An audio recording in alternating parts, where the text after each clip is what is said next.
네. 저는 미국 경기를 바라보는 시각 변화가 필요하다고 생각을 하고 있어요. 미국 경제는 상당히 양호한데 지난해부터 한국에서는 미국이 경착륙에 들어갈 수 있다 이런 얘기들이 계속 나오고 있는 상황이라서 어떻게 보면 이제 투자 심리가 위축되는 한 요인으로 작용한 여지가 있었다고 생각을 합니다. 저는 미국은 경착륙에 들어갈 여지는 없다고 생각을 하고 있고요. 완만한 경기 둔화를 띨 여지가 있다고 생각을 하고 있는데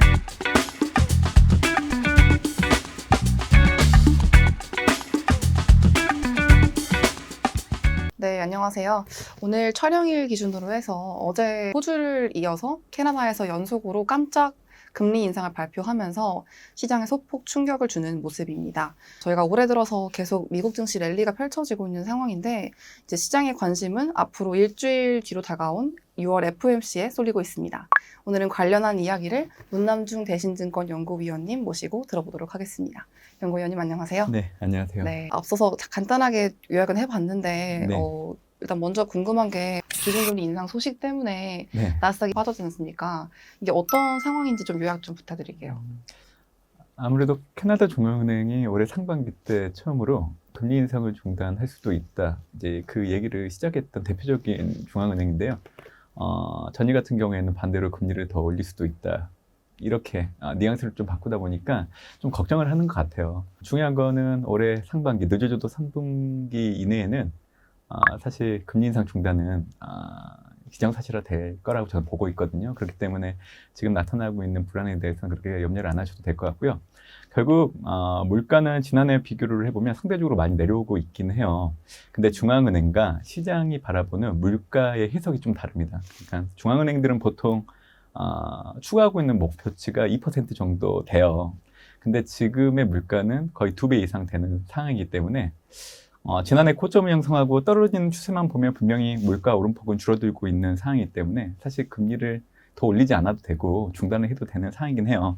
근데 중앙은행 입장에서는 목표치 대비 현재 수치 자체가 높은 상황이기 때문에 만족을 못하는 거죠. 그러다 보니까 물가가 앞으로 더 올라갈 수 있는 경직성을 염두에 두고 추가적으로 금리를 올리거나 아니면 올릴 수 있다라고 얘기를 하는 거기 때문에 통화정책 입장에서 당연히 그렇게 얘기를 해야 되는 거거든요. 그렇기 때문에 저는 그냥 일시적인 정도의 영향을 주는 정도로 해석을 하고 있기 때문에 그냥 참고 정도만 하시면 좋겠다는 생각을 해요. 네. 예. 일단 큰 흐름은 올해부터 S&P 500 지수, 나스닥 지수가 물론 대형주 한 6개, 7개 집중된 형태이긴 하지만 어쨌든 크게 랠리를 펼치고 있지 않습니까? 네, 맞습니다. 그게 이제 국내 시장에도 영향을 주고 있고 이게 약간 조금 불안하다는 분석도 나오고 계속 될 것이냐 꺾일 것이냐 상반된 해석이 나오는 상황인데 이런 상황은 어떻게 보고 계시는지 궁금합니다. 네, 올해는 주식을 비롯한 위험자산 가격들이 상대적으로 좋을 겁니다.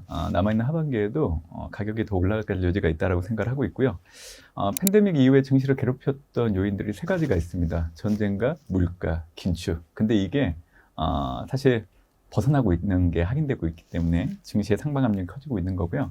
러시아 우크라이나 전쟁 같은 경우에는 사실 장기화되면서 시장 민감도가 많이 낮아지고 있는 상황이고 러시아, 우크라이나 모두 승리하겠다는 의지는 상당히 높은데 어느 한쪽도 이제 압도적인 우위를 가지고 있지 않는 상황이기 때문에 앞으로도 교착 국면이 이어질 여지가 있을 걸로 저는 예상을 합니다. 이 얘기는 결국 지금처럼 러시아, 우크라이나 전쟁 자체가 더 이상 시장에 어떤 영향을 줄 만한 동의는 될 수 없다라고 얘기해드리는 거고요. 물가 긴축과 관련된 투자 환경을 보면 금융 요건 긴축이 완화되고 있는 흐름이 이어지고 있는 상황이죠. 공급 측 요인과 수요 측 요인을 놓고 투자 환경을 좀 살펴봐보면 올해 2월달 기준으로 뉴욕 연은의 글로벌 공급망 압력 지수를 보면 2019년 8월 이후 처음으로 음액값으로 전환을 했습니다. 이 얘기는 뭐냐면 공급망 병목이 해소되고 있다는 거. 결국 앞으로 인플레가 완화되면서 실질적인 구매력이 강화될 수 있다는 거, 기여될 수 있다고 생각하고 있는 거고요.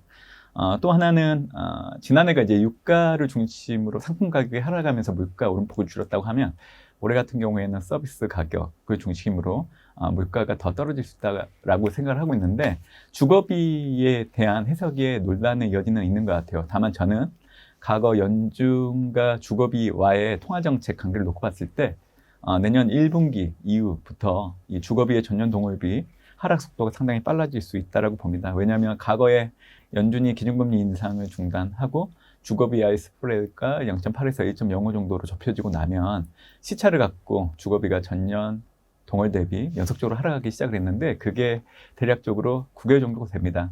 저는 올해 6월 달에 연준이 금리 인상 중단할 걸로 예측을 하고 있기 때문에 여기에 반영해서 적용을 해보면 내년 1분기 정도가 해당되는 거죠. 그래서 지금 나타나고 있는 흐름들을 놓고 본다고 하면 금융여건 긴축 완화라는 공통점으로 비교될 수 있을 걸로 좀 보고 있어요.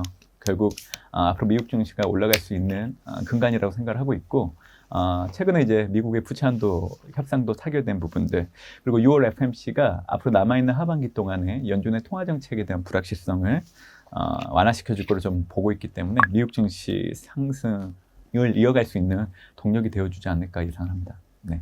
촬영일 기준으로 해서 6월 FOMC가 약 일주일 정도 남은 상황인데요. 물론 이 영상이 이제 올라갈 때쯤 네. 되면은 결과가 나왔겠지만 혹시 그 이번 FOMC 결과하고 그에 따른 영향 같은 건 어떻게 전망하고 계신지. 네, 잘 전망을 해야 될 것 같네요. 네. 일단 6월 FMC 저는 25pp 정도 한번 금리를 더 올리고요. 네. 그리고 이제 금리 인상 중단은 기정사실화할 걸로 예상을 하고 있습니다. 그렇기 때문에 6월 FMC 이전에 발표되는 5월 고용지표와 물가지표가 중요하겠죠. 그렇기 때문에 13일 날 소비자 물가가 발표되고요. 14일 날 생산자 물가지수가 발표가 되는데 소비자 물가가 지금 현재 예상되고 있는 수치가 전년 동월 대비 4.1% 정도 됩니다. 이게 전월이 4.9였기 때문에 하락하는 속도가 의외로 빨라지고 있는 거를 만약 그 결과치로 나온다고 하면 확인할 수 있을 것 같아요. 결국 이 물가지표 결과를 놓고 본다고 하면 연준은 금리 인상 중단을 할 수 있는 명분이 될 걸로 예상하고 있죠. 지금 CME 패드워치2를 보면 6월 금리 인상 확률을 동결을 66.2%로 보고 있어요. 그러니까 제가 얘기하는 거하고는 좀 다르죠. 네. 시장은 금리 인상이 없을 거라고 생각을 하는데 저는 25pp에 한 번 더 올릴 수 있다고 얘기를 하고 있는데 그렇게 보는 이유가 있어요. 우선적으로 3월 FMC 때 올해 점도표를 최종 정책금리의 상단을 5.6에서 5.9로 상향 조정을 했고요. 그리고 내년도 최종 정책금리의 중위값을 4.1에서 4.3으로 올리는 모습이 나타났어요. 그렇기 때문에 연준이 시장이 예상한 대로 그 기대치를 만족시켜주진 않을 것 같아요. 약간 매파적인 어떤 경계감을 느끼는 정도에서 금리를 한 번 더 올리고 중단하지 않을까 생각하고 있는 거고요. 최근에 5월 ISM 제조업 지수가 발표됐는데 7개월 연속 이축되고 있어요.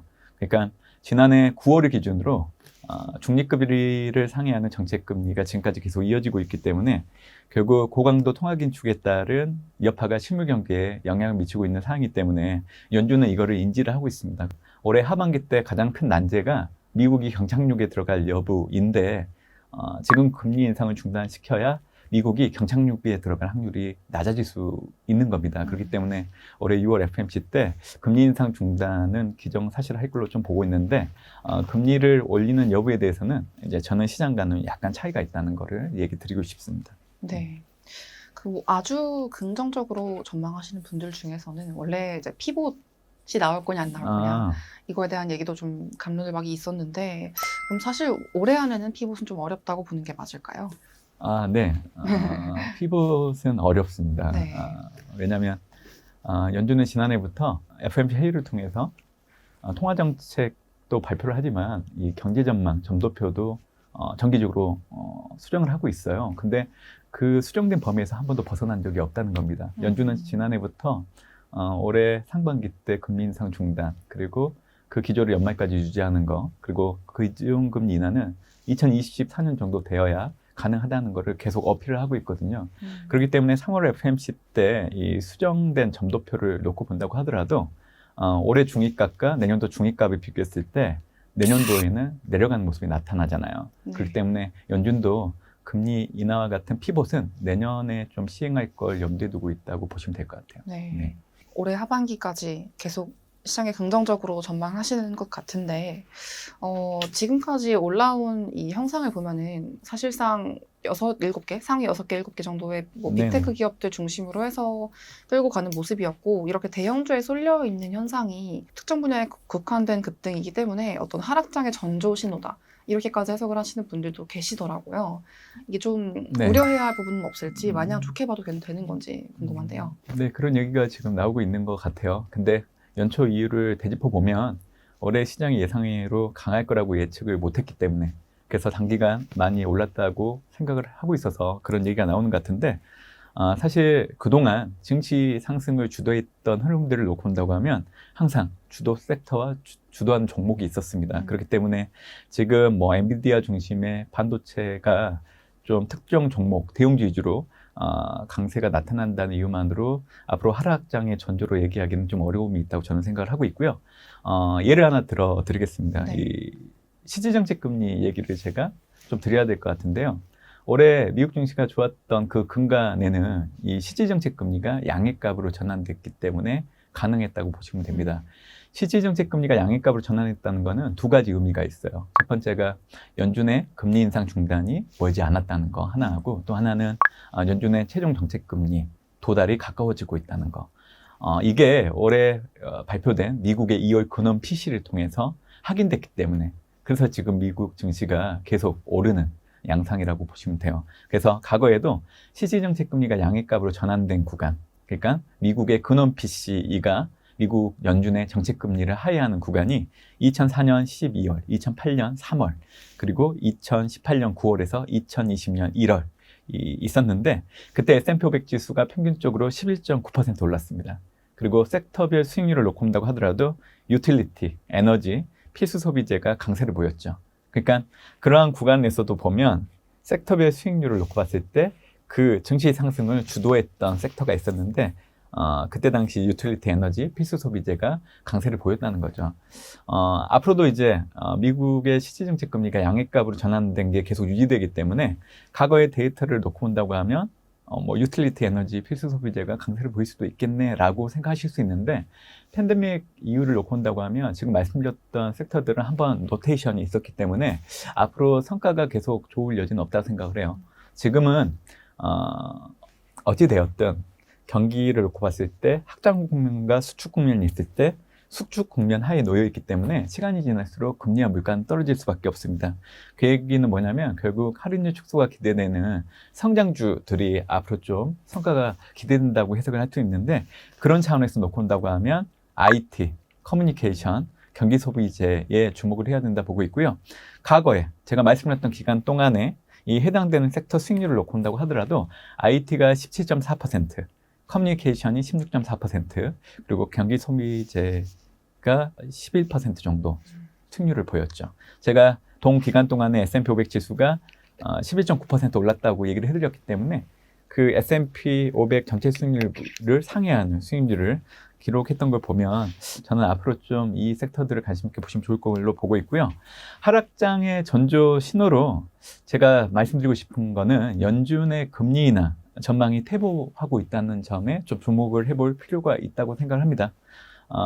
CME 패드워치 툴 이제 6월 7일 기준으로 놓고 본다고 하면 올해 11월 되어야 연준이 기준금리 인하를 단행할 수 있다고 관측을 하고 있는데, 기존에는 7월이었기 때문에 이게 계속 늦춰지고 있는 상황이죠. 오히려 이제 연내 금리 인하 대신에 추가 인상 가능성을 좀 내다보기 시작을 했습니다. 그러니까 6월 FMC 때는 금리를 동결하겠지만 7월 FMC 때는 25bp 인상을 한다. 그래서 올해 연준의 최종 정책금리 중위값이 되겠죠. 그게 이제 5.5 정도까지 올라갈 수 있다. 그렇게 예상을 하고 있는데, 그동안은 5.25 정도로 예상을 했던 상황이라서 사실 금리 인상의 레벨이 예상했던 것보다 더 높아지는 상황이죠. 만약 이렇게 된다고 하면 사실 올해 뭐 메타 플랫폼스, 엔비디아 주가가 2배 이상 올랐고요. 또 애플이나 알파벳 그리고 아마존 주가도 30% 이상 오르는 상황이기 때문에, 만약에 시장 참여자들이 연준이 추가적인 금리 인상을 해서 올해 정책금리가 5.5에서 끝날 수 있다는 거에 무게를 두고 시장을 해석하기 시작을 한다고 하면 사실 증시가 하락할 압력이 높아질 여지는 있다고 생각을 합니다. 다만 저는 반대로 생각을 해요. 그러니까 연준과 시장이 통화정책을 두고 그 괴리를 좁히는 걸로 저는 해석을 하고 있기 때문에 오히려 하반기 통화정책 불확실성을 해소해 줄 수 있다고 생각을 하고 있기 때문에 오히려 증시가 올라가는데 한 요인이 될 수 있다고 생각을 하고 있죠. 네. 네. 그럼에도 불구하고 우리가 좀 주의해서 봐야 할 뭐 지표라던가 좀 우려해야 할 상황이라거나 좀 약간 경고를 해주실 만한 게 있다면 무엇일까요? 네. 저는 미국 경기를 바라보는 시각 변화가 필요하다고 생각을 하고 있어요. 미국 경제는 상당히 양호한데 지난해부터 한국에서는 미국이 경착륙에 들어갈 수 있다 이런 얘기들이 계속 나오고 있는 상황이라서 네. 어떻게 보면 이제 투자 심리가 위축되는 한 요인으로 작용한 여지가 있었다고 생각합니다. 저는 미국은 경착륙에 들어갈 여지는 없다라고 생각을 하고 있고요. 완만한 경기 둔화를 띨 여지가 있다라고 생각을 하고 있는데 제가 고용 지표를 가지고 좀 설명해 드리도록 하겠습니다. 일단 5월 고용 지표를 살펴보면 비농업 네. 부분 고용자 수가 33만 9천 명, 실업률이 3.7, 그리고 시간당 평균 임금이 전년 동월 대비로는 4.3, 전월 대비로는 0.3 증가하는 모습이 나타났는데요. 일단 시장은 비농업 부분의 호조보다는 임금 상승세 둔화에 좀 주목한 부분들이 분명히 있어요. 그렇기 때문에 CME 패드워치2를 통한 6월 FMC에서 금리 인상이 아닌 동결을 좀 염두에 두는데 영향을 끼쳤다고 좀 보고 있는데, 저는 앞으로 고용 지표를 해석하실 때 좀 지난해하고는 좀 차별화를 둬야 된다 생각을 해요. 그러니까 고용이 잘 나오면 일반적으로 연준의 통화 긴축이 강화될 수 있다라고 해석을 하고 있는데, 올해는 그렇게 해석하시면 안 됩니다. 그러니까 지난해처럼 연준이 금리 인상을 하기 시작을 하고 고강도 긴축을 했던 국면에서는 사실 고용 지표가 잘 나오면 연준이 통화 긴축을 강하게 할 수 있는 명분이 되는 건 맞았어요. 근데 지금은 금리 인상이 중단되는, 어떻게 보면 막바지 사이클에 있기 때문에 앞으로 강한 고용이 나온다고 하면 미국의 경제 상황이 양호하고 미국이 경착륙에 들어갈 여지가 낮아지겠구나는 정도로 해석하시는 게 좋을 걸로 좀 보고 있고요. 미국은 물가가 지난해 6월 달을 고점으로 해서 내려오고 있는 상황이기 때문에 인플레이션 압력이 완화되고 있는 부분들, 그리고 실질 임금이 상승을 하고 있기 때문에 앞으로 미국 경제의 성장 경로는 경착륙이 아닌 완만한 경기 둔화를 띌 걸로 좀 보고 있기 때문에 저는 투자자분들이 미국 경제에 대해서 너무 염려를 안 하시면 좋겠다는 얘기 드리고 싶고요. 오히려 한국 경제를 좀 많이 걱정을 해주시면 좋겠다는 생각을 해요. 네. 네. 여기서 1부 마무리하고 2부로 넘어가서 못다한 얘기 들어보도록 하겠습니다.